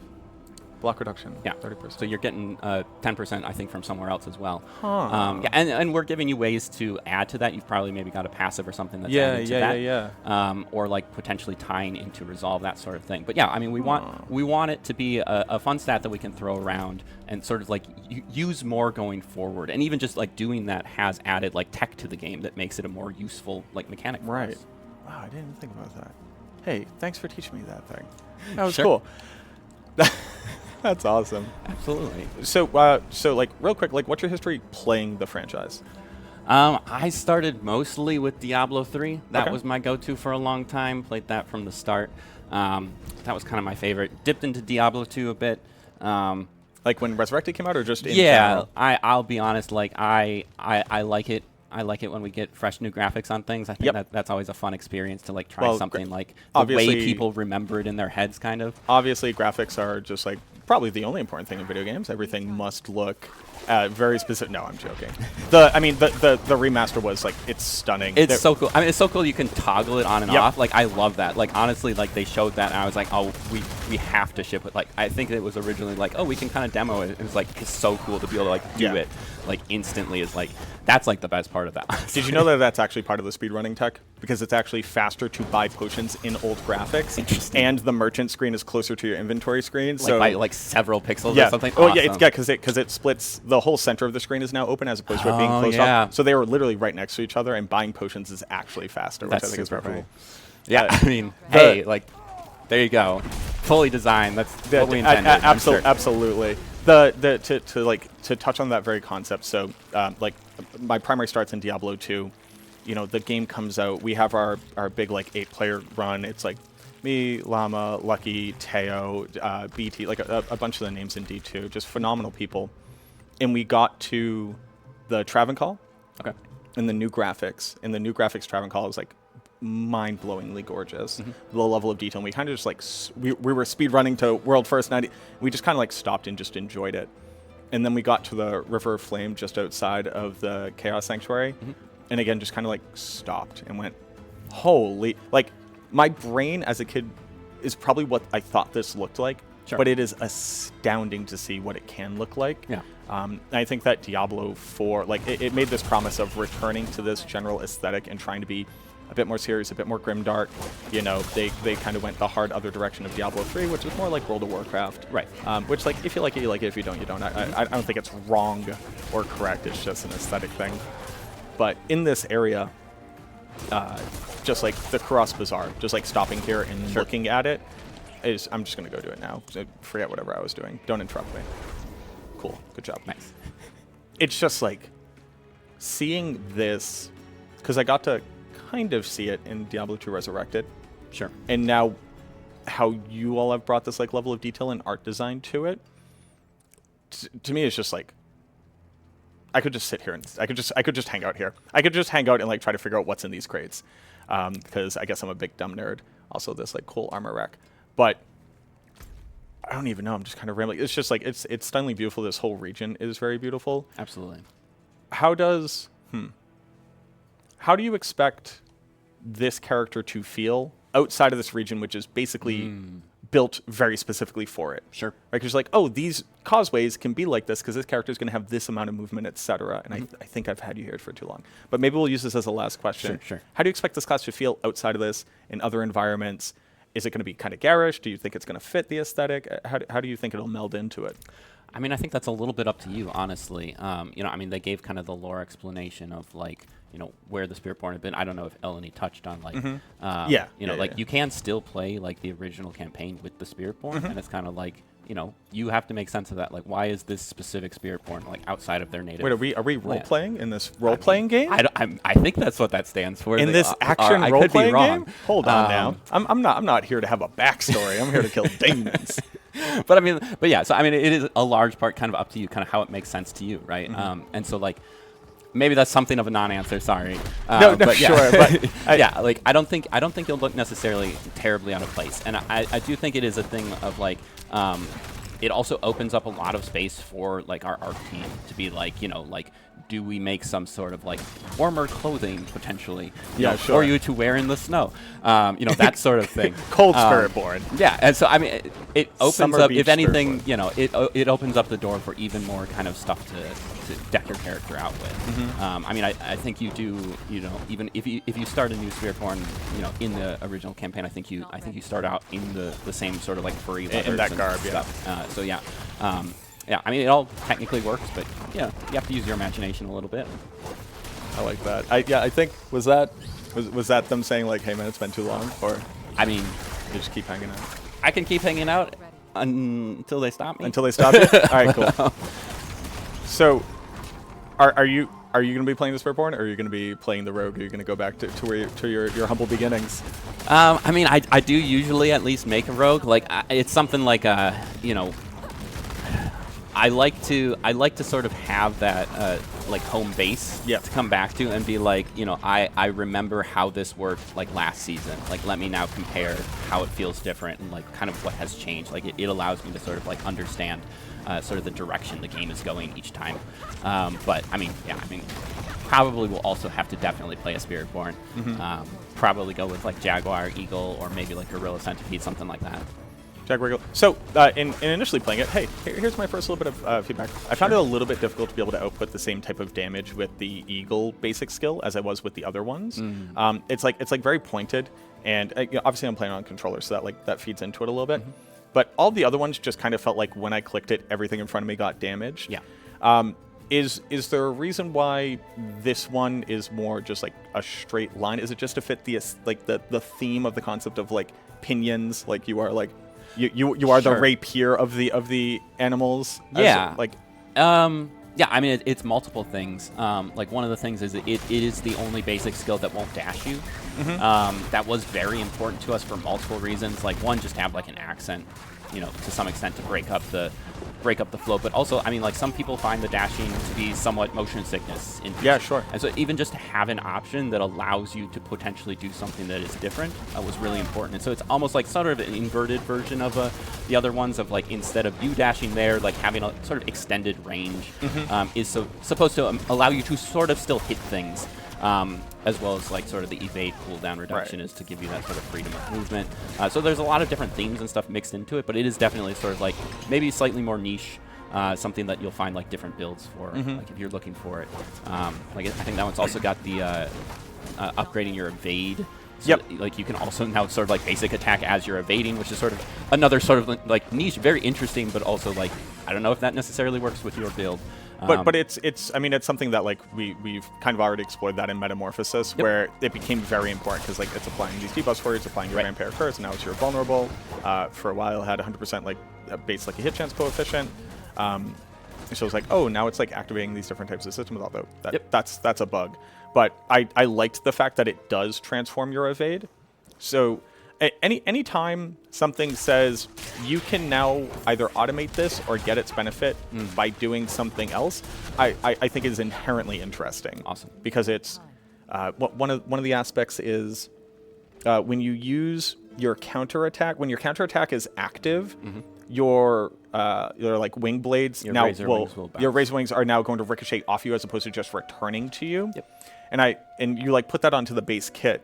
And I was reading it, and I was like, oh, right, because that's a Jaguar skill. Oh, and then the Jaguar skill, okay. And then this thing, which has a charge limit to it, is now getting a way of effectively doubling or even tripling your charge things as long as you can manage your cooldown on this. And I like that a lot. Cool. I think it's complex enough where I think most people will it'll either just be godly, or it'll be like, oh, I'm like not good at timing this, so I guess like Sure. I won't particularly use that. But I'll use this as a diving board of basically all the aspects are just cool. They're just straight up cool. But the reason why I think that they're cool is they don't just say like the skill does more damage. It's like the skill does some more damage, and now it's transformed. Sure. I would love for that retrospective on the current aspects in the game to basically reverberate back, where it's like, okay, Necromancer is a great example. Most of our aspects just kind of say like this skill type does more damage. Sure. Congratulations, this is how many scalars you can get, but they're not transformative in a way that I felt like allowed me to explore changing it fundamentally. Yeah. Without blowing the casket wide. Is that at least something that the team has been thinking about and exploring, is this idea of, okay, how do we go back and modify these things that are in the game to be more in line with the new toys this class is getting? Yeah, I mean, I think absolutely. Like, I mean, we are always looking at like kind of like how often like people are using various things, and like that's not always like the perfect metric because it could just be getting used because it's just very strong. Yep. But like I think most people's dream would be to not ship an item that is just like plus 10% damage, right? Yeah. Like we want to do something more interesting than that, and it really just comes down to sort of like the tools and the opportunities that are available at any given time. There is also the fact that like Spiritborn is shipping with the entire suite of generic items that Yep. like I don't feel necessarily that I need to give you a lot of things that are just plus damage because you've got a bunch of generics got a that if whole you bunch. need them, they're there. Yeah. But I mean, a lot of the aspects that were made for the original classes, right? Like they didn't necessarily have that like to fall back on, sort of, right? Yeah. And so like I think that's definitely a thing that people will want to look at is like, is this aspect working for someone, right? Like, because it is one thing of like, hey, maybe that one's not doing it for you, but if that's like somebody's favorite thing, we don't want to take that away. Yeah, sure. But yeah, if something's not hitting the mark, I think that's always a thing that we're sort of looking to retro on. I would like for that to happen. If I could be as honest as possible. We this is not to bemoan my class. I very much like my class. I have a I don't know, like 4,000 hours in it at this point. One of the coolest things was like Ultimate Shadow. Like back in the day, it was like, oh, I found out Ozia Scale exists, and this lets me consume corpses, and then I can turn my Bone Storm into Shadow Bone Storm, and that lets me do these things. Oh, that's so awesome! And there's like 2 or 3 examples of that. Yeah. And then everything else is just like very generic. And like I saw these, I was just reading through all the aspects. I was like, okay, so this skill now interacts with this other skill on my skill tree, and it does this thing, and now this thing gives me, dodge or barrier, whereas it used to give me attack. Okay, cool. And I was stretching my brain, being like, what am I supposed to do with all these things? There's like so many options, which is a very, very good problem to have. Yeah, I mean, you do get, it is still a challenge. It is still like sort of a double-edged sword of like, hey, maybe I gave you like something that you are stretching your brain to figure out how to use, and you go, yeah, no, I there's nothing to do with that. Like, that's really sure. cool, but it's like, what do I do with that, right? And then that can also be a failure. Sure. But, so. Or future success is how I'd like to say it. Yeah, there we go. Maybe then I have another problem to solve for myself in the future. But, then I'll pat myself on the back. Good yeah, job, no, that's a good insight. But it is also a thing of, we have a limited number of things we send out, and we do want them to be successful. So there's like a lot of different things like that, and especially, I mean, even with the live thing, right? Like there is a difference between creating an entire suite of items for a class that's all coming out at once. Yeah, versus you get to every do season it. a couple. Yeah, you get to like really sit down and go like, okay, the codex has to have this many entries. Right. Let's keep going. Like, let's winnow away the ones that we don't necessarily like, and basically get to choose all the best ones for it. Yeah. So it's a completely different approach to it. Yeah, I mean, even if you're, even if you are trying to add something sort of transformative or something, like you still like, like I think the last time I got to do like live stuff was like maybe like season 1 or something. I think I added like trying to think what I did for Necro. I think I added like Gorquills. Or yeah. something, and it was like, yeah, we know we know Bloodlance is struggling. Like, what can we do for it? But like even in that, it's like, okay, but I can't add something for every build, right? And Right. like even if you like try to add something for every build, like you can make sort of like an Omni thing, but then you often find yourself like falling back towards, well, it's just going to do plus damage then, because that's the thing everyone needs. And it's like, what does everyone need? So yeah, a lot of it comes down to really just kind of like the context in which we're adding things. So I mean, retrospectives on like the ones that are working out, I mean, that's also a very helpful thing, I think, coming from the community, is like understanding which ones just aren't hitting the mark for you guys, which ones aren't getting used. Because like I said, like we can look at like usage stats and stuff, but like that doesn't tell the whole story. It doesn't necessarily tell you why. Like you then have to reverse engineer the why of it, and I do not envy you all in the position that you're in. It's something that I try to kind of stress a lot. It's like, hey, oddly enough, everybody just wants to be making the most fun thing possible. They probably got into video game design because they're video gamers and they think that's cool. But sadly, if all you do is just like make just a bunch of awesome stuff, you can't use all the awesome stuff simultaneously. Sure. So, try to understand that. Are you stealing them? But okay. Oh, just in like for stream and everything? Oh, damn it. Oh no. So let me very quickly, while we're just kind of like chilling out for a second, chat, if you had questions for this, like in general, without like, hey, just reveal all this stuff coming up, let me know, because I've just been mostly being like, oh, I find this interesting. Oh, I find this interesting. Maybe you do too. Give those to me now. I didn't even realize we could go that long. That's the problem with streaming. You're just in this little bubble, and it's like, oh damn, it's nighttime. I should probably eat dinner. a very common issue I have. I'll take it. You're having fun. Time's Yes. flying. I'm all right. How did having another druid with somewhat thematic overlap? Oh yeah. So okay, I think a lot of, because obviously you want to create patterns where patterns don't necessarily exist. Sure. Because we have human brains. You know, people are like, oh, is it going to be the witch doctor? Well, no. Oddly enough, it's like a completely different culture, like a completely different thing. Right. What about druid, where it's like the druid is the elementalist. The druid is, you know, in tune with nature. Yep. Different cultural's understanding of that, but. One of the things I think that you nailed right away, it's like, oh, are they just going to be summoning different minion types and these ones are just going to be like elementals and stuff like that? It's like, no, you're kind of invoking this power. Sure. It's, you know, like materializing this will.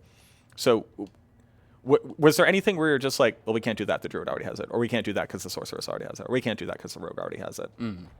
Yeah, I mean, honestly, the Sork is a good example. I mean, they're both using, you know, elemental damage. They're both using fire, for instance, right? Like, there's always, you know, we want to make sure that like the visual language is clear. You want to know which class you're playing. You want it to feel different, and like that really draws from sort of like whatever the core power fantasy is, and that's like really kind of what we dive off of. And so like for Spiritborn, even just to like compare it like to the Sork for a second, right? Like the difference between like them using fire between the two is actually very key, both from like a fantasy standpoint and from like a mechanic standpoint of like the sorcerer is all about being like the master of this like element, right? The actual element of fire. Like, and so like we ask the question of like, well, what does that mean, right? So like fire is now burning. Fire is doing these things because it is coming from what that element is and them being a master of it. Where Spiritborn, like their power fantasy flows from like who they are, basically, like how they are expressing themselves on the world.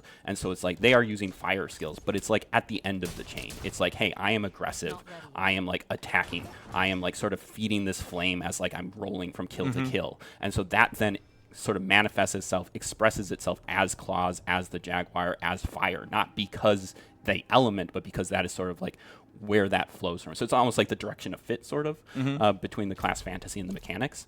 And so that's kind of like what we look at when we're looking at like the druid and that sort of thing, right? Like they're like literally becoming like a wolf, becoming a werewolf, having these wolf pets, right? It's all about like this connection with nature, that sort of thing.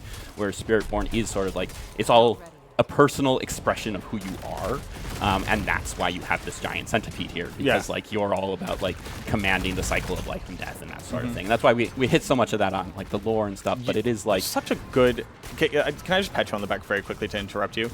Because I had not seen what that presentation was going to look like yet, and the fact that you all said, hey, sit down, we are going to fully explain to you basically every single approach we took to getting this class into existence, not just look at this cool skill. Oh, isn't that big old bug man? Isn't he cool? Which he is. He's very cool. He's very cool. But it's like we were like into the third part. It's like, now let's talk about quite literally the physics of the character and how that has to interact with the art design. I was saying to her, I was like, hey, good job. Hey, good job explaining to me the development of this game, because like oddly enough, there are people who care about that. Sorry to interrupt you. It was just like we were kind of sitting here with my child. I was like, this is very good. Like, I'm very happy that they're taking this time to explain all these different things. Yeah, I mean, hit your evade a couple times. You can show off like even something as simple as that. Like I think it's got 2 permutations and just like giving you that feel. Like the animators did an amazing job just being like, yeah, you are like this agile warrior.